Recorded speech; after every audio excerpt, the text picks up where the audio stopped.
जय जय शंकर हर हर शंकर जय जय शंकर हर हर शंकर जय जय शंकर हर हर शंकर जय जय शंकर.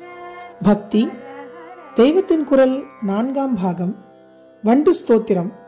சங்கரரும் சிஷ்யர்களும் வினயமும் தொடர்கிறது. நம் ஆச்சாரியாளிடம் ஆச்சரியம் என்னவென்றால், அவருடைய சிஷ்யர்கள் வினயமுள்ள வினேயர்களாக இருந்தது மட்டும் இல்லை, ஜகத்குருவான அவரே எல்லோரையும் விட வினயமுள்ளவராக இருந்தார். ஆச்சாரியால் சௌந்தர்ய லஹரி என்று செய்திருப்பது தெரிந்திருக்கும்.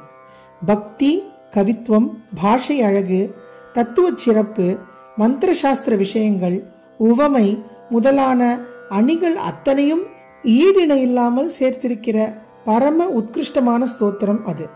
அதோடு கூட அதற்கே அபாரமான மந்திர சக்தியும் இருக்கிறது. இப்பேற்பட்ட ஒரு கிரந்தத்தை பண்ணினவருக்கு எவ்வளவு தற்பெருமை ஏற்பட்டாலும் அது நியாயம்தான். ஆனால் நம் ஆச்சாரியாளுக்கோ லவலேசமாவது இப்படிப்பட்ட தற்பெருமை, தாம் பெரியதாக ஒன்றை சாதித்து விட்டோம் என்ற அகம்பாவம் இருந்ததா? இல்லவே இல்லை. சௌந்தர்ய லஹரி முடிவிலே அவர் வினயமே வடிவாக மன்னிப்பு கேட்கிற பாவனையில் அம்பாளிடம் சொல்கிறார், அம்மா, சப்த சமுத்திரமாக வாக் சமுத்திரமாக இருக்கப்பட்ட உன்னை பற்றி ஏதோ இந்த 100 ஸ்லோகம் பண்ணி உன்னை வர்ணிக்க நான் முயற்சி செய்திருக்கிறேனே, இது எப்படி தெரியுமா இருக்கிறது?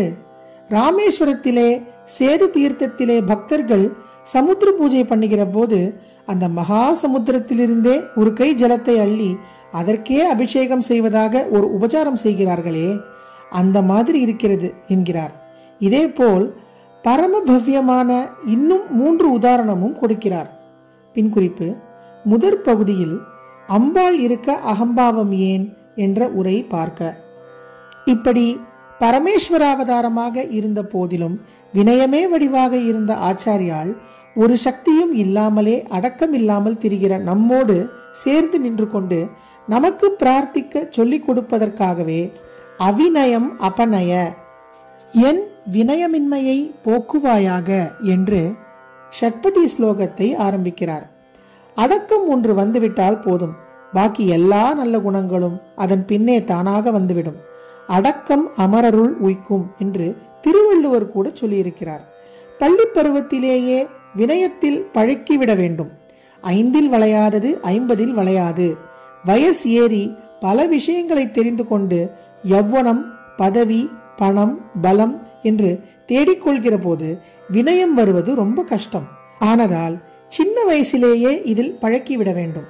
மாணாக்கன் என்று சொல்லப்படுகிறவனுக்கு வினேயன் என்றே ஆதி நாளில் பேர் வைத்திருந்தது இந்த தத்துவத்தை தான் காட்டுகிறது. சங்கரரும் சிஷ்யர்களும் வினயமும் இத்துடன் முடிவடைகிறது. சீக்கியர் மதத்தில் மாணாக்கனை சிஷ்யன் என்றும் சொல்கிறோம். சிஷ்யன் என்றால் சிக்ஷை பெறுபவன் என்று அர்த்தம். குருகுல வாசம் செய்து குருவிடம் இருந்து பாடத்தில் மட்டுமின்றி நடத்தையிலும் பயிற்சி பெறுகிறவன் தான் சிஷ்யன். பாடம், நடத்தை இரண்டையும் சொல்லிக் கொடுப்பதுதான் சிக்ஷை. இப்போது சிக்ஷை என்றால் பாட்டு சொல்லிக் கொள்வதைத்தான் நினைக்கிறோம். சங்கீத சிக்ஷை என்று சொல்கிறோம். அல்லது ஒரு ஜட்ஜ் தண்டனை விதித்தால் ஆயுட்கால சிக்ஷை, தீவாந்திர சிக்ஷை என்ற மாதிரி சிக்ஷை விதித்ததாக சொல்கிறோம். பாட்டு சொல்லிக் கொள்வதையோ தண்டனையையோ தான் சிக்ஷை என்கிறோம். சில சமயங்களில் சங்கீத சிக்ஷை என்பதே சங்கீதத்துக்கு தருகிற தண்டனை மாதிரி ஆகிறது என்கிறார்கள். அது வேறு விஷயம். ஒரு குருகுலத்தில் சிஷ்யனானவன் எப்படி ஆசிரியருக்கு கட்டுப்பட்டு வினயமாக இருக்கிறானோ, அப்படியேதான் ஒரு மதத்தை சேர்ந்தவன் அதன் கொள்கைகளுக்கும் அந்த மதாச்சாரியருக்கும் கட்டுப்பட்டு அடங்கியிருக்க வேண்டும் என்ற கருத்தில் சிக்கிய மதத்தை குருநானக் ஸ்தாபித்தார். அதிலே ஹிந்து மதம், இஸ்லாம் இரண்டின் அம்சங்களும் இருக்கின்றன. இஸ்லாம் மதத்தில் கட்டுப்பாடு ரொம்பவும் ஜாஸ்தி. தங்களுடைய மத கோட்பாடுகளுக்கும் பிரதானுஷ்டானங்களுக்கும் முஸ்லிம்கள் கட்டுப்பட்டு இருக்கிற மாதிரி மற்ற மதங்களில் சொல்ல முடியாது. இப்படிப்பட்ட அடக்க கட்டுப்பாட்டை குருநானக் தாம் ஸ்தாபித்த சிக்கிய மதஸ்தர்களுக்கு முக்கியமாக வைத்தார். அந்த மதஸ்தர்கள் குருகுலத்தில் மாணவர்கள் குருவுக்கு கட்டுப்படுகிற மாதிரி மத தலைவருக்கு அடங்கி நடக்க வேண்டும் என்று கருதினார். அதனால்தான் அந்த மத தலைவருக்கு குரு என்றே பெயர் வைத்தார். குரு கோவிந்த் சிங் என்கிற மாதிரி பெயர்களை கேள்விப்பட்டிருப்பீர்கள்.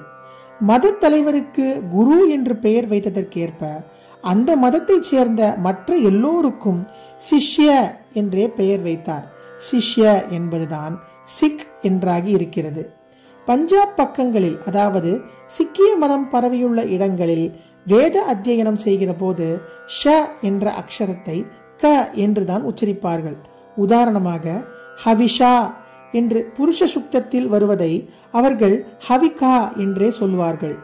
அதே நியாயத்தில் சிஷ்யாவிலும் ஷ என்பது கவாகி சிக் என்றாகி இருக்கிறது. இது என் ஊகம். சிக்ஷக என்பது சிக் என்றாகி இருப்பதாகவும் ஊகிக்கலாம்.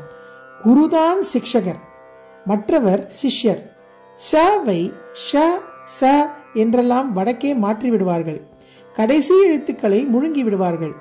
ஆகையால் சிக்ஷக என்பதும் சிக் ஆகிவிட முடியும். வினயம் என்பது மனிதனுக்கு இருக்க வேண்டிய முதல் குணம். அதனால்தான் அவிநயம் அபநய என்றார் நம் ஆச்சாரியால். அவிநயம் போனால் அடக்கம் வந்துவிடும். ஜெய ஜெய சங்கர, ஹரஹர சங்கர, மகாபெரியவா சரணம். जय जय शंकर हर हर शंकर, जय जय शंकर हर हर शंकर, जय जय शंकर.